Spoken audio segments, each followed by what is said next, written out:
Let's just okay. Good afternoon, everybody. I'm gonna just share my screen so that's on there. Okay, so there we go. So hopefully you can see the screen. Fantastic. Okay, so ooh, we've actually got some stuff in there. I'll come back to that because that's really brilliant. Okay, so it's good to have you here with us this afternoon. And today we're going to be exploring, why leading with integrity during uncertainty and change is both essential but also possible. Okay, so we're going to look at how that's possible.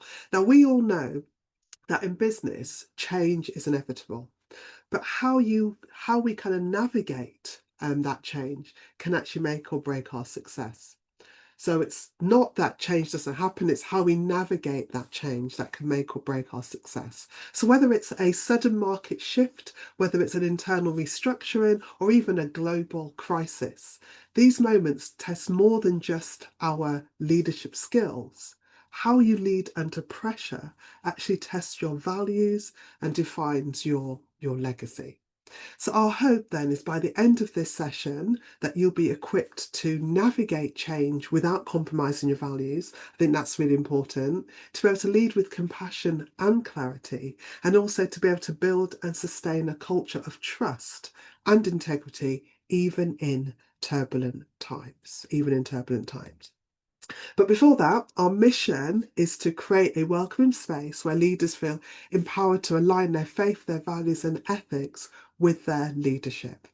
We help leaders to increase their impact authentically and to achieve business success with integrity across every sphere of influence. So, whatever your industry, whatever your position within an organization, whether you're a leader or manager, we can help you to increase that level of integrity. That's what we're about.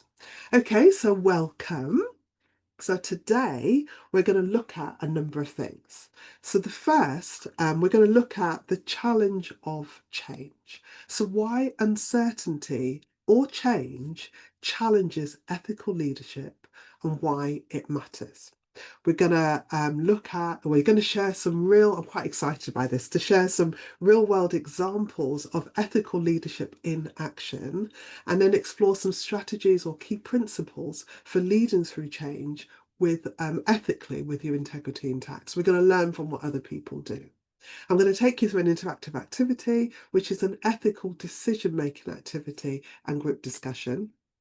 We're going to touch on building trust during change. So why why trust is essential and how to maintain it. And then finally, your next steps invitation to book a business faith reset session, and also let you know how you can be part of a new movement of ethical leaders in business. So who am I? I'm a leadership development coach who's dedicated to helping faith-driven leaders align their talents, their values, and their spiritual gifts so that they can create phenomenal business results through faith-inspired leadership practices. So that's what we're about. Okay, so here we go. So let's start with a bit of reality. Let's start with the reality. And I think I said it, but change is inevitable. And how we lead through change is a choice. So I'll say that again. Change is inevitable, and how we lead through change is a choice.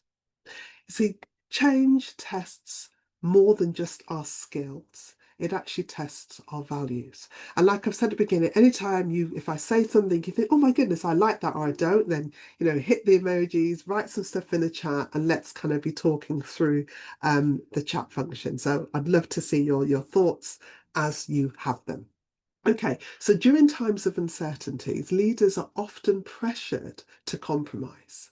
But as faith-driven leaders, our commitment to integrity is something that really is non-negotiable. So according to the Harvard Business Review, 58% of employees believe that integrity in their leadership is the most important factor for their engagement during change. So the way that their leaders actually show integrity, that leadership, is the most important factor for them engaging during those times of change. So the truth then is, leading with integrity doesn't just hold things together. Okay, it actually fuels trust and actually positions your team or your department or your organization for long-term success. Okay, so I'm just looking at what we've had previously in the chat, just letting somebody in. So unfortunately, yeah, hold on. Yes, a former leader of mine made a choice to uphold concerns raised by the minority ethnic staff about systemic racism. The impact on the staff was through a win trust and had been was to win the trust that had been lost, and it's difficult to undo. But to win, but a loss, in my view. Okay, so it's to kind of maintain some kind of trust that had been lost, but it's still a bit of a loss because of that whole breakdown in relationships to begin with. I take that's what you mean, yeah? Okay, fantastic. But yeah, so that's the kind of thing we're talking about when people make those ethical decisions in spite of the pressure. Okay, so we're looking at that. Okay, so let's now look at some or explore some ethical leadership strategies that other leaders have used that I think you can apply in your leadership, when leading through change. Now, some of them you might think, oh, we do that already, okay, and which is great, continue to do that. And it's also really interesting, I think, to kind of learn or hear from other people's experiences, because we can always take that little bit extra that we can add to our circumstance. So that's kind of my reason for sharing. But anyway, here we go. So, number one is to lead by example. So, your values should be visible in your actions. So that when times get tough, your team actually, you know that your team's actually watching you and watching how you respond. So, if your values are visible in your actions, then your team will get that confidence. So, it's about leading by example. Okay. An example of that was Howard Schultz. He's the former CEO of Starbucks. Now, during the 2008 economic downturn, Schultz returned as CEO and he took some bold, transparent actions during that period. For instance, closing underperforming stores. Now, however, amongst other things that he did, he actually chose not to take a salary for a year. And he also communicated openly with his team about the challenges that he was facing, but also the challenges that the organisation was facing. Now, his honesty and kind of leadership that he showed rallied his team. Okay, it helped to rebuild that trust. It reignited an organisational purpose, boosted morale, and it actually was a stabilising force in that company's culture and its operations. So that's kind of what honesty and openness did in that situation. So my question for you to ask yourself is, would I be willing to make the same sacrifice for the sake of my values? Okay, so I'm not asking you necessarily to tell me, but so in that instance, he took a pay cut. Said that he was facing difficulties alongside other people, but he also shared exactly what was going on. So my question is, would I be willing? The question to ask yourself is, would I be willing to make the same sacrifice for the sake of my values? Okay, number two then is to be transparent and to communicate clearly.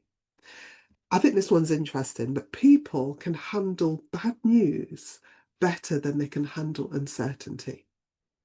So I'll say that again in case you want to write that down. People can handle bad news better than they can handle uncertainty. So the suggestion here is to be upfront about the challenges, whatever challenges you're facing or the organisation is facing, is to be upfront about those challenges and also share opportunities. So give opportunities for people to get on board and come up with a different way through the difficult times. I said, I think it's also quite widely recognised that regular town hall meetings where you get large groups of the organisation together, so large regular town hall meetings during such transitions can significantly bolster trust and morale amongst employees. So an example then, during a major healthcare merger, the strategy of holding regular town hall meetings kept all staff informed. And they did this even with the difficult topics like job cuts.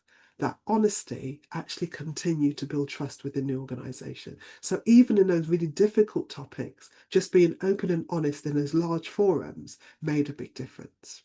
Okay, number three, lead with empathy. Now, whether we kind of know it or not, change creates fear. Now, as a leader, one of the things that we need to do, that you must do, is to listen, acknowledge, and support your team through any of those transitions. Okay, so it's about listening, it's about acknowledging what they're thinking or experiencing, and supporting them through transition. So many organisations facing financial crisis have implemented supportive measures to assist their staff during those challenging times. So an example of that, I mean, I experienced quite a lot of that when Rover Group a long time ago was going through massive big reorganisations and closed down a large part of the organisation. But an example is a non-profit facing a significant financial crisis. But what they did in those times, they offered flexible hours, they offered therapy and coaching to their staff. So they didn't hide the truth, but they actually led with care. And it paid off massively for them. So if that can happen in a non-profit, just think what can happen in your organisation too. Now, according to the Johnson Centre for Philanthropy, other non-profits have adopted flexible work arrangements, they've provided mental health support, and they've offered professional development opportunities to maintain morale and to maintain productivity. So it's almost like if we keep things going through, keep operations going, maintaining the morale and the productivity, that's the best way through those times of change. Now, actions like these demonstrate a commitment to leading with empathy, ensuring that staffs feel valued and that they're supported even during financial uncertainties. Okay, so that's number three. Number four then is stay consistent and grounded in your values. Now, integrity means doing what's right even when it's hard. So even under pressure, it's about your ability to still hold the line. Now, another example for me was in 2013, Nintendo faced financial difficulties following the commercial failure of the Wii U console. Now, to avoid layoffs and to maintain staff morale, the then CEO, Satoru Iwata, he voluntarily took a 50% pay cut. Iwata believed that by retaining a fully staffed and motivated workforce, that would better position Nintendo for a successful turnaround. So his decision exemplified a commitment to employee well-being and a confidence in the company's future recovery. I just think that's amazing. So he actually stood out and kind of said, I believe that we are going to be okay. And he took that decision to be part of that solution in taking that pay cut. Now, final example, it comes from last year, so September 2024. So Boeing's CEO, Kelly Altberg, he announced temporary furloughs for US based executives, managers, and employees and their staff, which effectively reduced their pay by 25%. And he did that to share the burden of the financial crisis across the organisation and to preserve jobs. In addition, Ortberg and the other senior executives, they took unspecified pay cuts to again share the financial burden and sent a clear message to all their people, all the staff, we're in this together. Now, this action demonstrated leadership's commitment to navigating the crisis alongside their employees. Now, I don't know what you'd think about if that happened in your organisation. But for me, these weren't just nice decisions. They were trust building strategies that made a huge difference to the organisations, but also the staffs. So I'm just wondering, what are your thoughts on some of those things? It's like, way I wish that could happen. I've seen it happen. That's amazing. Just any thoughts, just drop them in the chat, drop them in the chat.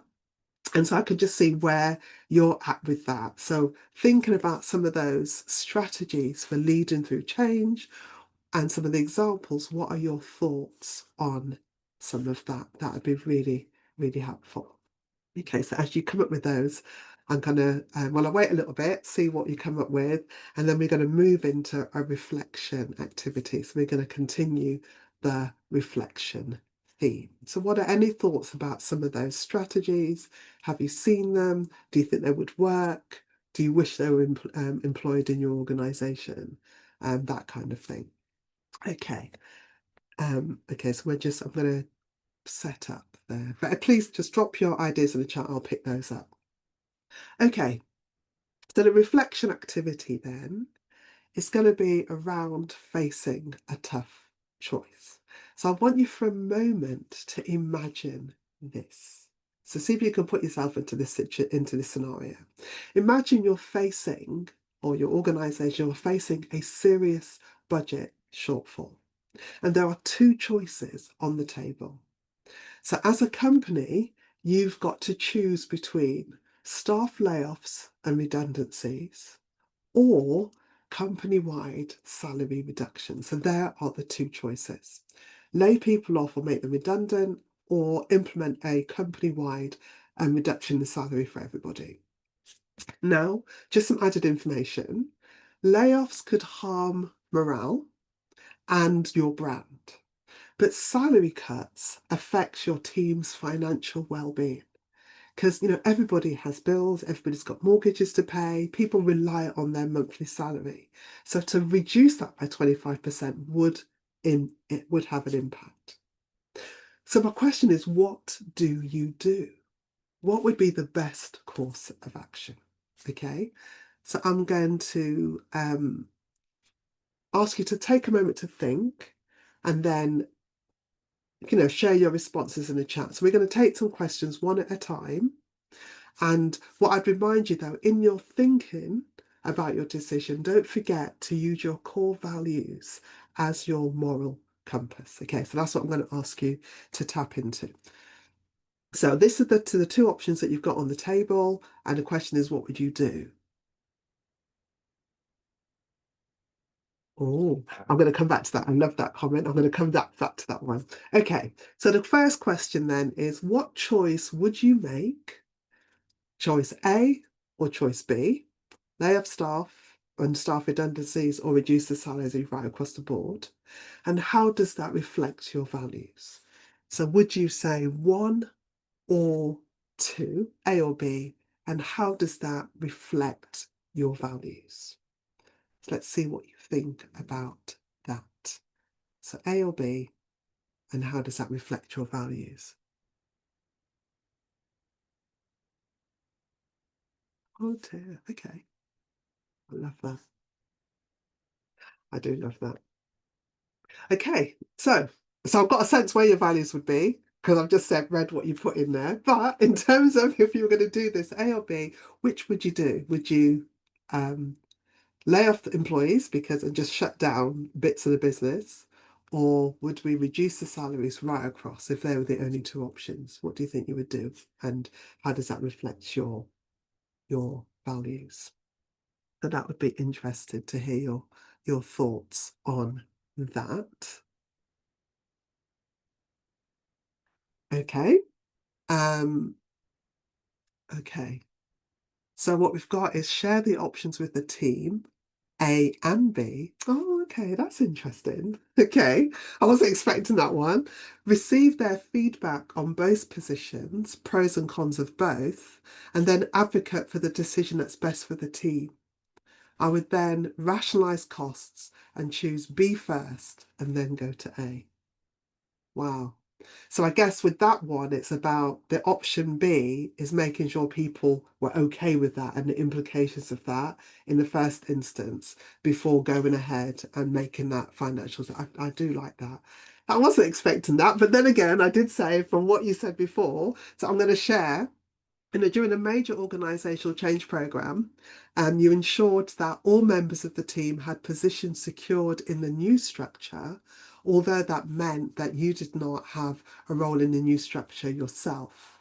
That means you were then displaced, but at least all of the members of the team would have security. So again, I could just hear that in the way that you would approach that scenario. So that's amazing. Okay, let's think about the second one then. I think you've kind of answered it, but let's just ask this question. So if we were going to go ahead with A or B, how could you guide the process to ensure that empathy and clarity was part of that? So what are the things that you could do that you could guide the process with empathy and clarity? So I think some of the things you've talked about was around that pros and cons list and giving the team the option to, get them to kind of go which one or the benefits of both. But what else could be done to guide the process to show that empathy and clarity is intact? So what else could we add in there? So your thoughts on that, and everybody else that we've got in the room with us, it'd be useful to have your thoughts as well. So if you can type your thoughts into the chat, that would be really good as well. Okay, so how could you guide the process? So I was just thinking about when we was going through massive big changes within the whole Rover Group scenario, and we've obviously went through organisation changes quite a few times. But the thing that marked the difference for me was around how my managers at the time, or how my leaders at the time, my managers at the time, how they reacted, how open they were to hearing our concerns and actually helping us to come up with strategies to handle the uncertainty.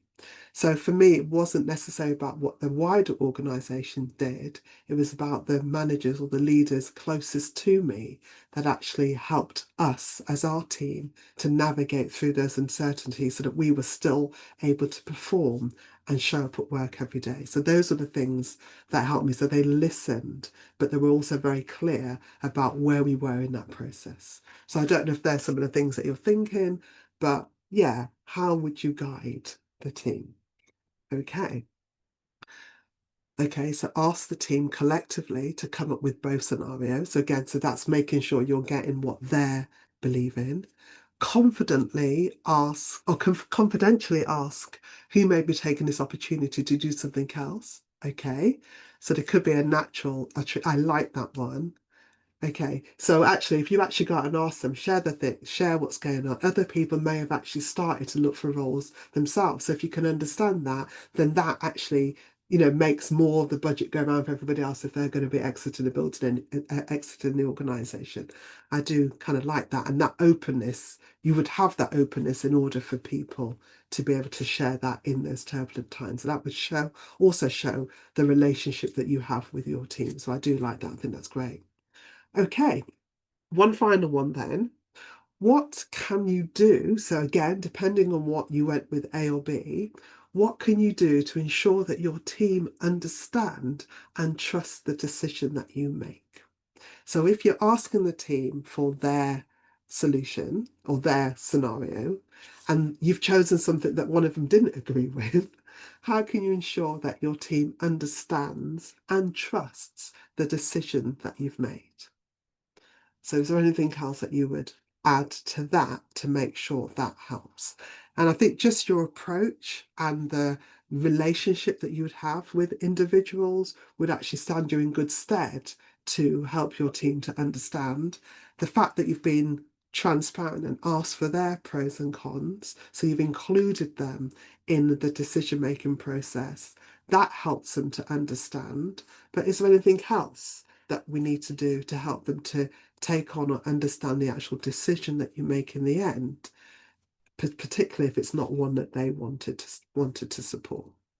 So just think about that for a moment. That would be really cool. But now I like this. I think that, like I said, I think these things actually um, show us where our values are and what we're willing to do or have done in support of that. So I think this is amazing. So is there anything else then that you could do or would do to ensure that your team understand the trust and trust the decision you make? I was just remembering of a time when I was doing a 360 feedback with a past client quite a while ago. And his report wasn't a particularly good profile, let's put it that way.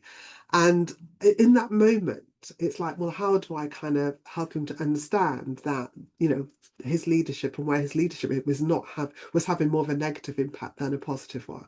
And I just remember stopping in that moment and just asking the question, can I just ask, what is the process that you go through when you're making your decisions? So to help him to get that, he could share with me what his process is for him making his decisions so that I can understand. And I think that is an approach that could be used to help people by being transparent about the process you're taking to make your decision so that people kind of go, okay, it's not the one I like, but it makes sense. So we've got is I ensure that I capture their thoughts and solutions. I like that as well. So one of my morning devotions that I often say is, today, Lord, help me to be a solution and not a problem. So I capture their thoughts and solutions. I openly describe how and why I've arrived at the outcome. That's right. And how that we've collectively arrived at, you know, feedback, feedback, feedback. So give feedback on those points. Have options on the table and support for next steps, time, coaching time, and exploring other roles, make recommendation and introductions. I mean, this is amazing. So I want to come and work with you. So this is amazing. And for me, that's what ethics is all about. It's how do you put your values as a Christian, as a faith-based person, how do you put your values and bring them to play in your leadership? That is amazing. I think that's great. So it's like, and have that testimony along and stick that in my course. I think that's really brilliant. I'm about to come and interview you. That's really cool. Anyway, thank you very much for that. Okay. So just as we kind of come out of this practical activity, this exercise just reminds me of the scripture in Philippians 2 and verse 4, where it says, look not only to your own interests, but also to the interests of others. And that demonstrates how ethical leadership is about more than just making hard decisions. It's about doing so with compassion, with fairness, and with integrity. Remember, ethical leadership isn't about perfection. It's about leading with purpose and compassion, and most of all, with your integrity intact. I keep coming back to integrity all the time. I just think it's so important. And even when no option is perfect, we can still lead in a way that honours both people and the business decisions. So I just thought I'd add that one. Okay, so I hope by now that we're all recognizing that trust is your greatest asset during change or times of uncertainty. I'll say that one again. Trust is your greatest asset during times of change or uncertainty. And so Gallup reports that organizations with high trust cultures, get this, they see 74% less stress, 50% more productivity, and 40% less burnout. So just having high trust, so I'm saying just, but having high trust cultures sees that level of impact. I mean, I think that's amazing. So how do you keep trust alive and intact when things feel unstable? So how do you do that? Well, here's just some three very quick trust building principles that you can adopt during change if you haven't done so already. So number one is communicate clearly, communicate early, and communicate often. Don't wait until you have all of the answers. So don't wait to have all the answers. You probably never get them all anyway. It's communicate what you can when you can. Number two, align every decision with your values. Okay, so I can see that that's what you've done. So your people need to see what you stand for. people need to see what you stand for so they know that you've got their back or they can align with your approach when they're going through those difficulties. And then finally, number 3, be consistent. This is about showing up at work. Let your presence and your behaviour speak louder than words. And let your presence and your behaviour be that steadying force in times of change. So that's the kind of lead by example, another level. And also remember too that in times of financial hardship, particularly, the manner in which a company manages layoffs significantly impacts its reputation and the morale of both the departing and the remaining staff. Okay, so the people who are going to stay in the organisation as well as the ones that are leaving, the way that a company manages that process significantly impacts its reputation. So let's just learn from Grant Thornton's approach. So in 2024, again last year, Grant Thornton, a prominent accounting firm, faced a difficult decision to lay off approximately 150 US employees, which is about 1.5% of its workforce. Now, the firm approached this process with a focus on empathy and support. So what they did is that they gave advance notice, so effective employees were informed promptly, allowing them to prepare, time to prepare for the transition. So they told them well in advance. Grant Thornton provided full salary and benefits through to the end of the year, along with, so as well as severance packages, which offered financial stability during the job search process. And they also gave career transition assistance. So the firm offered outplacement services to assist employees in finding new opportunities, illustrating a commitment to their ongoing career development. Now, Grant Thornton, through all of these things, what Grant Thornton aimed to do was to maintain trust and morale for all of their staff, demonstrating that even in challenging and difficult times, and difficult decisions, a compassionate and transparent approach can positively influence a company's culture and ensure that trust is preserved. There you go. So I don't know what you think about that. So we've had non-profits, we've had different companies, and now we've had financial institutions where let's just get lots of money is made. Okay, so we've had these great strategies put in place regardless or right across industry industry sectors. So my question is, what are your thoughts on any of that? Okay, any thoughts? Again, just drop them in there. That'd be great. Okay, so we're getting ready to kind of come down. So my question to you is, are you ready to lead with integrity, one decision at a time? If so, then your next steps could be to book a complimentary business faith reset session and receive support to align your leadership with faith, values, purpose, and clarity. Identify pressure points where compromise could sneak in, and to build a confident plan for integrity in every decision. So what I'd ask you to do is to use the QR code on the screen or the link in the chat to reserve your spot. And remember that spaces are limited, so do use the QR code or click on the link and act now. Okay, that would be great. Okay, and also, join our faith-inspired leadership membership group. It's a community that's built around trust, accountability, and purpose-led leadership. So regardless of where you sit, I look forward to supporting you to navigate the uncertain times ahead in one way or another. So, some quick recap then. So, key reminders. Number 1, integrity during change isn't optional, it's essential.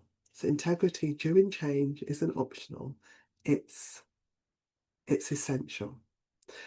Ethical leadership is about being grounded, it's about being clear and consistent when it matters most. Yeah.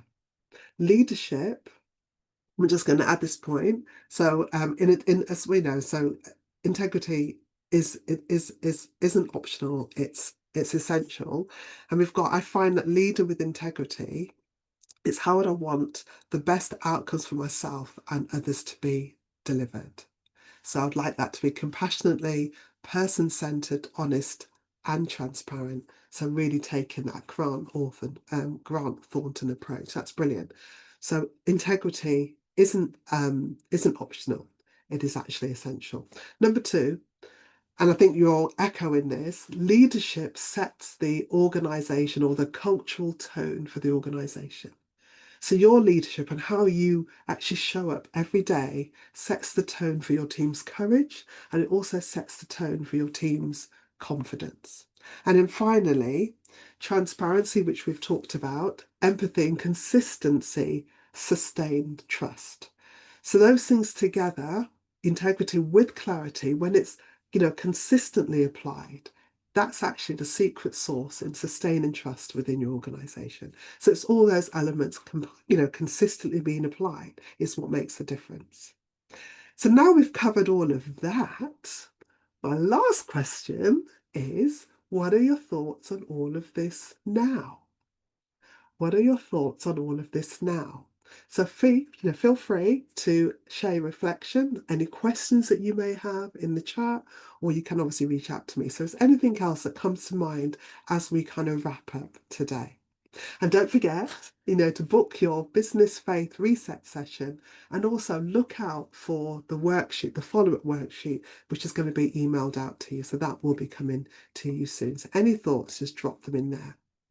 But what I want to do right now is just to thank you for taking your time out to being with me today. I do appreciate that. And don't forget that our Faith Inspired Leadership membership group is ready to welcome you. So drop a yes in the chat or direct message me if you'd like to hear more about it. Finally, I'd love to hear your thoughts on how today's session has been for you. So do put them in the chat as well, or I'm happy to stick around for a few minutes at the end if you've got any further questions or if you just want to connect. Okay, so that's all great. So thank you again for joining me. And my prayer for you is that you will lead with integrity, that you'll navigate change with courage, and that you'll stay anchored in your values. So until next time. Stay blessed. God bless you. So I'm going to end the recording somehow. I'll stop this, end the recording. Yes. Okay. Okay. Yes, I want to end the recording.